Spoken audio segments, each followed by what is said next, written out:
Well, joining us this morning is Kim Combs. She is the Emergency Department Manager for Titusville Area Hospital. Hi, Kim. How are you? Good, thank you. Good to see you this morning.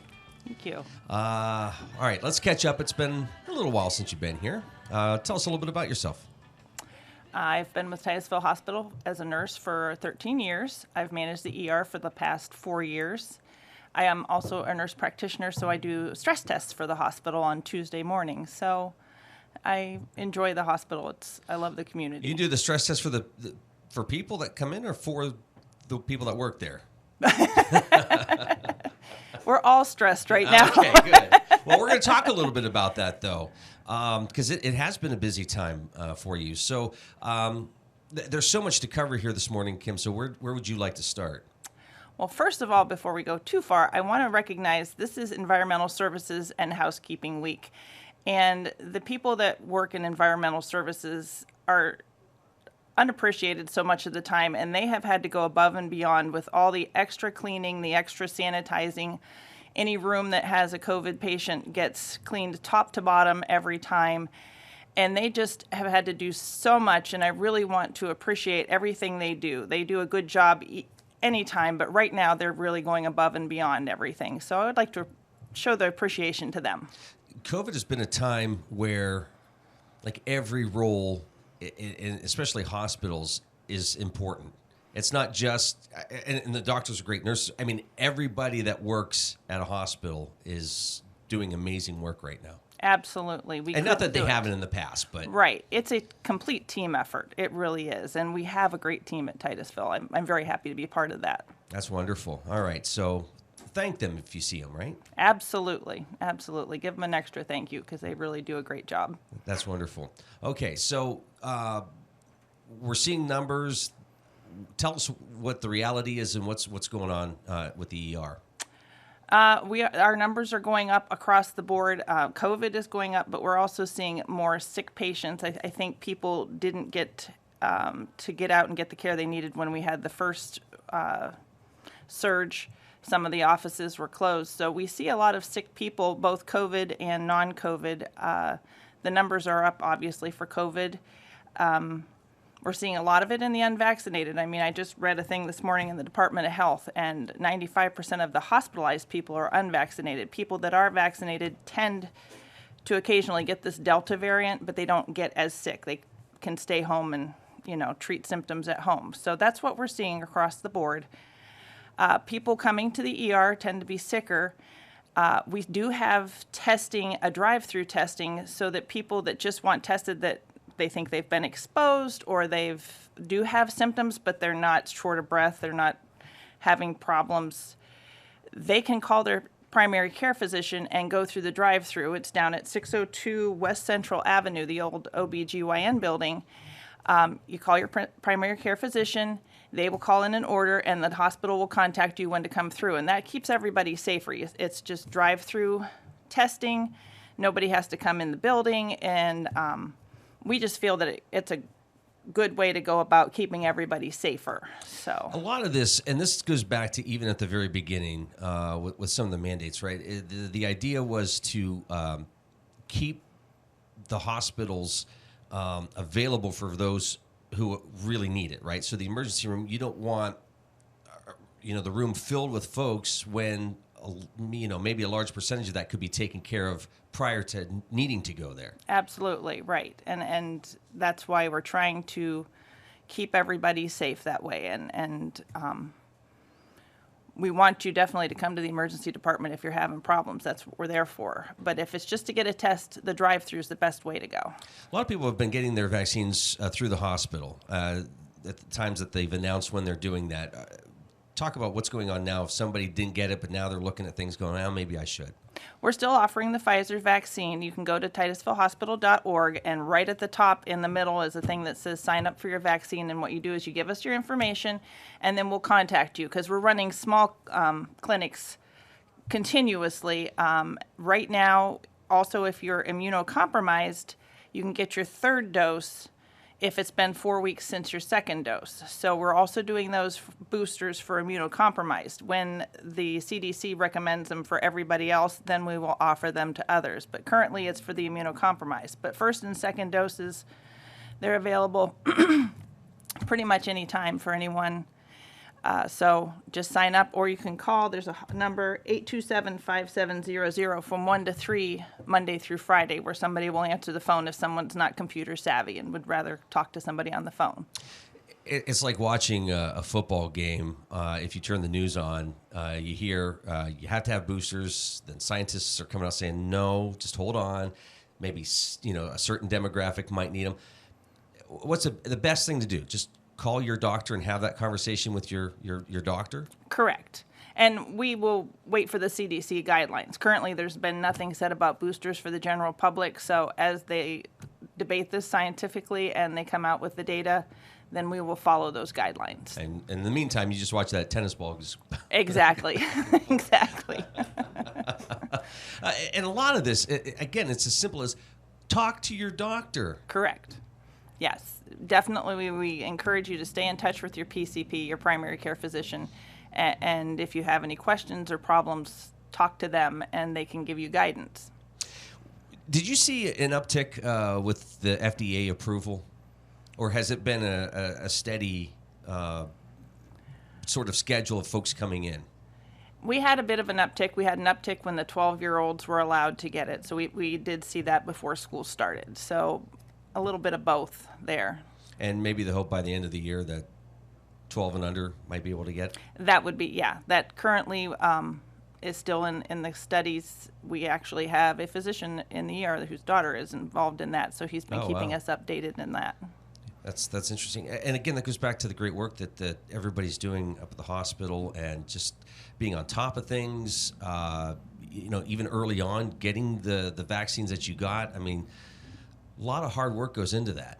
It really does, and it's part of the nice thing about being a small community hospital is we've been very mobile. We were able to get things together and get things out without having to go through a whole lot of corporate rules and meetings. We just were able to come together and provide it to our community and first responders almost immediately. How different is your day-to-day routine now compared to 2 years ago? Well, there's a whole lot more cleaning. Everybody that comes into the hospital now has to get a temperature check. You sanitize your hands. You put on a mask. Masks are still mandated by both the Department of Health and the CDC for healthcare facilities. So we have somebody at the door that checks everybody as they come in. Then for people who are patients, we are allowing one support person, once again, just to keep the exposure down because you just don't know. Fewer people makes fewer exposures, so that's what we're doing. But lots of sanitizing, hand sanitizing, and everything else. Yeah, and that's been challenging too. Just that support, when a family member or a friend is in the hospital and not being able to see them, that's tough. But that is, and we recognize that, and we try to facilitate as much contact as we can. We have tablets so people can do FaceTime and things like that. But it is a challenge, and we recognize that, and the staff tries to do their best to keep the family connected. Telemedicine has been something that the hospital has been involved with early on. How important has technology been in just the communication aspect from, in the sense that you don't have to necessarily come into the hospital for some things. You can register online. You can, contact your doctor and get some information, that way. I mean, how important has technology been in the last year and a half for the hospital? It's been very important because it allows, you can do pretty much everything. You can contact your doctor. You can have a telehealth visit if you have symptoms of COVID and don't want to go in and just want to be evaluated to see, do you need further intervention?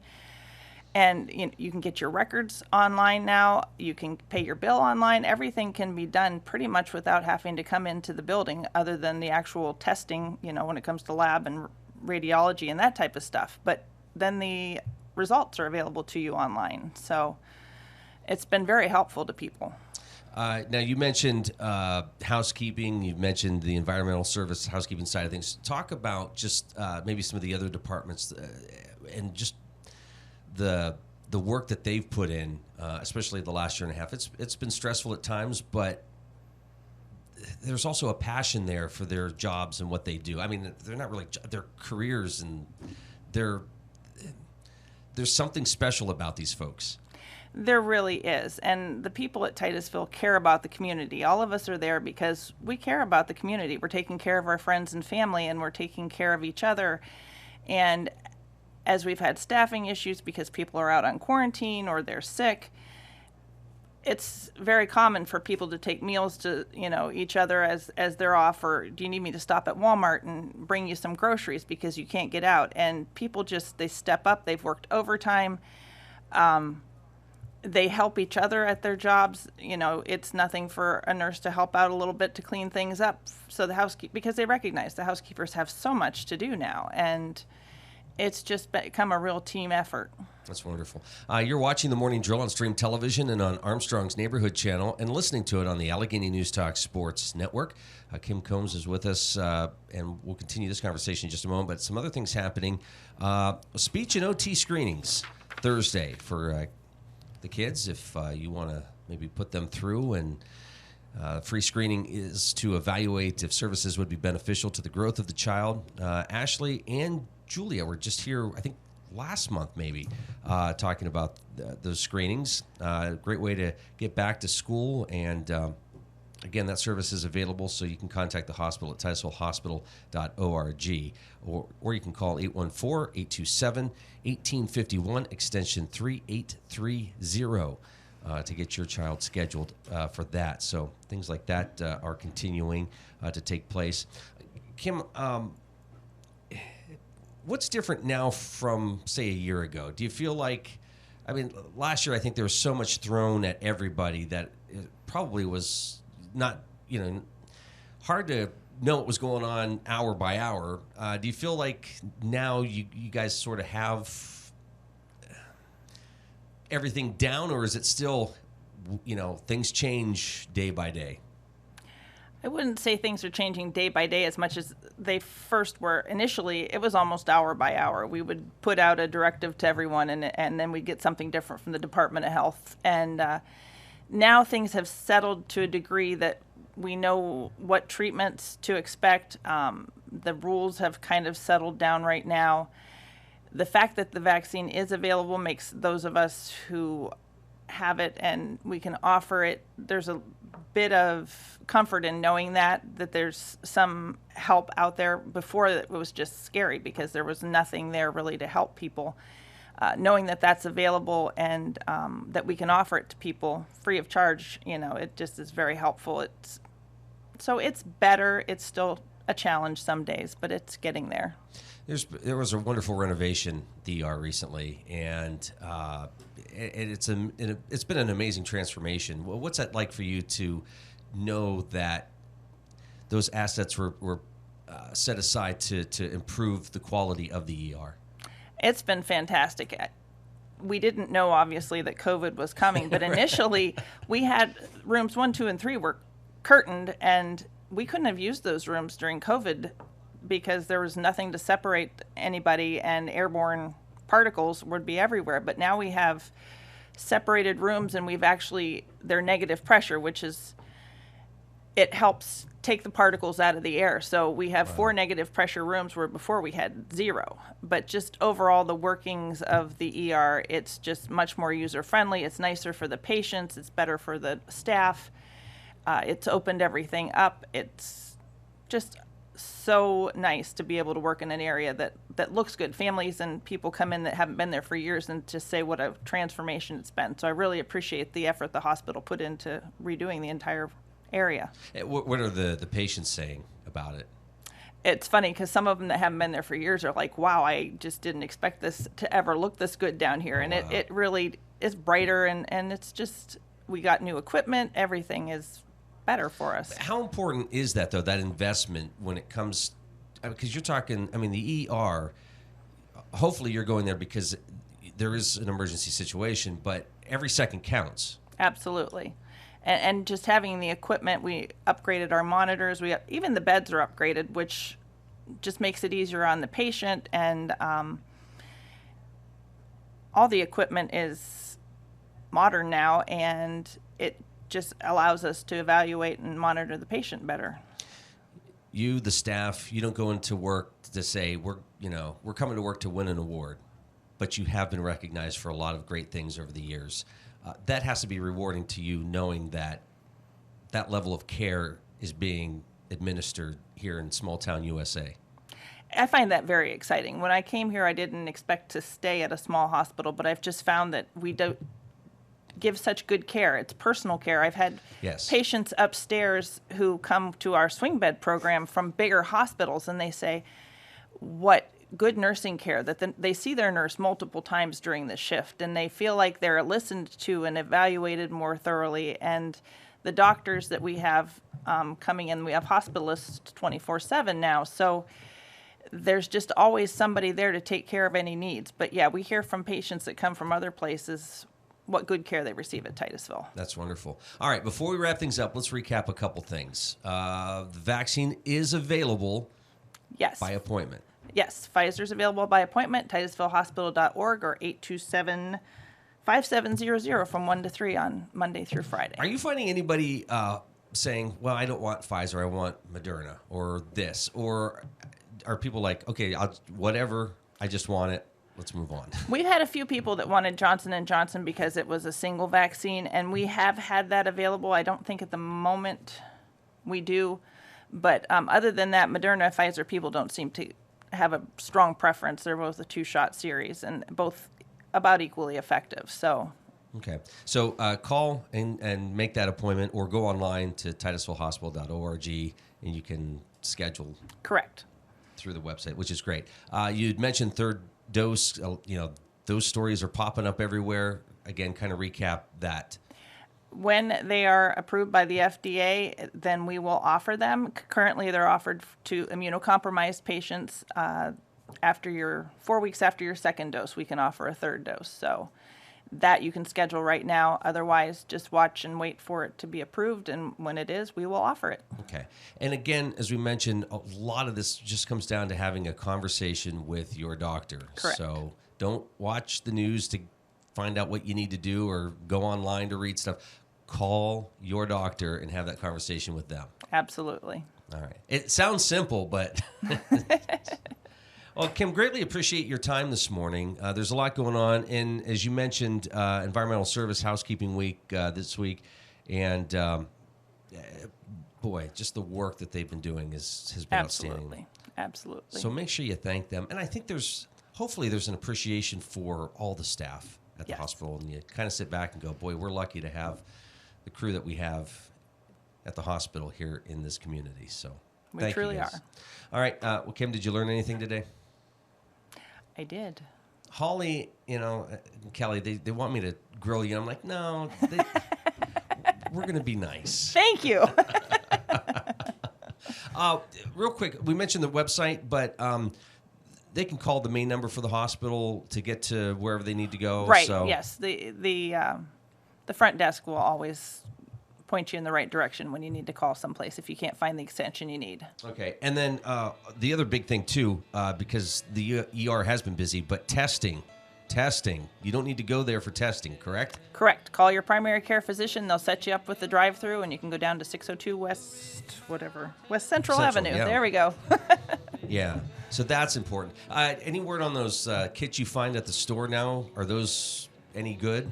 Those are antigen tests. They're relatively, if you do them correctly, follow their directions, they're pretty effective. They're okay. Not as... The PCR is the gold standard, but the antigen test, I actually did one before I went to a family reunion because I didn't want to be that asymptomatic person that showed up. But yeah, they are valuable for something like that. Okay. And I don't even know how... Is that a nose thing or... Yep, you swab your nose. That's the worst part of that. Yeah, even doing myself, I didn't care for that much at all. Kim, great to see you. Thanks for your time. Thank you.